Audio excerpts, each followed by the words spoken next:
PN માળીનો કોણે કર્યું છે સ્વાગત અને સન્માન?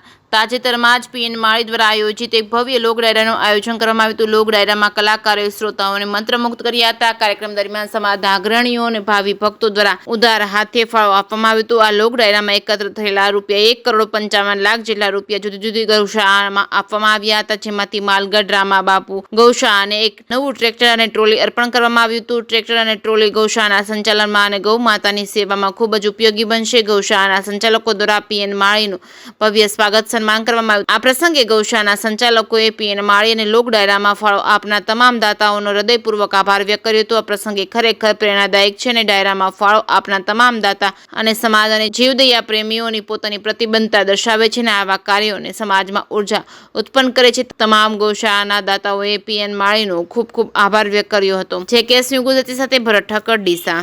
આજે ડીસા માલગઢ ખાતે રામાબાપુ ગૌશાળામાં જે આપણે 31 માર્ચના રોજ ડાયરો કર્યો હતો, એમાં સૌ પ્રથમ આપણે અહીંયા ટ્રેક્ટર જોન ડીયરનું અને ટ્રોલી જે 14 થી 15 ટન વજન ભરી શકે ગાયો માટે, તો ગૌ માતાના આશીર્વાદથી, મારા મા બાપના આશીર્વાદથી અમે ભવ્ય એક ડાયરો યોજાયો હતો બનાસકાંઠા અને પાટણની ગૌશાળાના લાભાર્થી.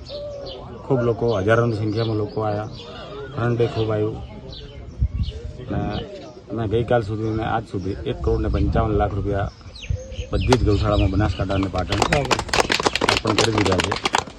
જે રકમ છે જે અમને આપી દીધી છે એ અઠવાડિયા 10 સાડા 15 દાડામાં મહિનામાં બધાને ત્યાં પહોંચી જશે, જે ₹1,55,00,000 છે.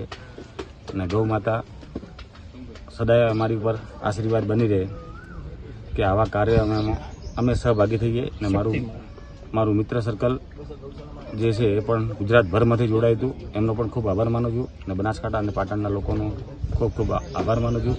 આની અંદર સર્વ જોડાયા અને સારું એવું ફંડ અમારી ગણતરી કરતાં પણ વધારે આપ્યું. અને જગતમાં અંબામાં સૌની રક્ષા કરે, મારા મિત્રોની સૌનું કલ્યાણ કરે અને ફરી આવા કાર્યક્રમમાં સૌ જોડાશે એવી મને આશા છે. પીએન માળી, ડીસા.